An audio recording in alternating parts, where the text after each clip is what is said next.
This story is called Captain Pike Looks After the Baby, and it's written by Marjorie Newman. Mrs. Pike was feeling frantic. "I'll never finish this painting in time for Gran's birthday," she cried. "The baby keeps me so busy." "Don't worry," said Captain Pike. "She can come with me on my pirate ship." Mrs. Pike looked at him. He was away at sea so much he'd never tried taking care of the baby before. "It will be easy peasy," said Captain Pike, packing the baby's things. Proudly, Captain Pike carried baby aboard the Green Beetle. The crew looked at the baby. "You can all help take care of her," smiled Captain Pike. The crew looked at each other. They said nothing. The Green Beetle set sail. The baby cried.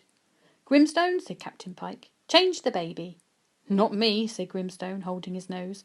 "I'm first mate, not baby minder." The other pirates quickly disappeared about their work. Captain Pike changed the baby himself. He wasn't very good at it. The baby began to cry again. "Meddler," shouted Captain Pike, taking the baby down to the galley. "The baby's hungry. Give her a bottle." "Not me," cried Meddler. "I'm ship's cook, not baby minder. You don't want hungry pirates, do you?" Captain Pike shuddered at the thought. Captain Pike fed the baby himself. She hiccuped a lot. Then she cried. Captain Pike rocked her. He jiggled her. He even tried singing to her. At last, he put her on his shoulder and patted her back. The baby gave an enormous burp. Then she snuggled down in Captain Pike's arms and went to sleep. "Hush, everyone," ordered Captain Pike softly. "Don't wake the baby." "Pirate ship approaching," the lookout whispered loudly. It was the Blue Raider. On board were their deadly enemies, Captain Whitebeard and his crew. "Get ready to fight," said Grimstone. Captain Whitebeard and his crew jumped aboard the Green Beetle, yelling and shouting.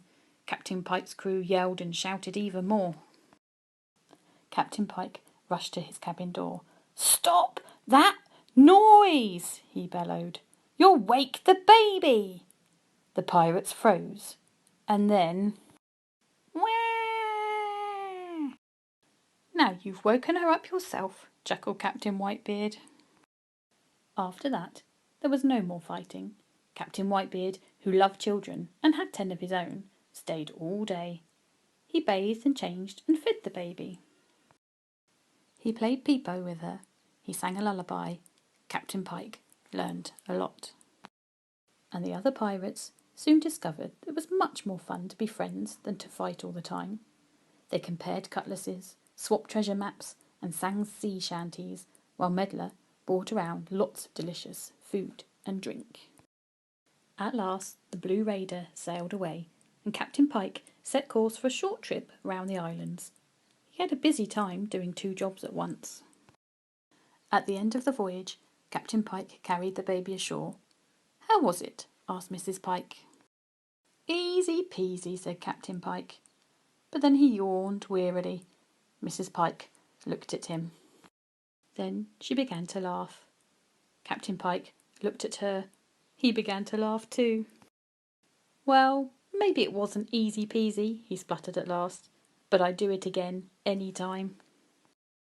And he gave them both a great big piratey hug.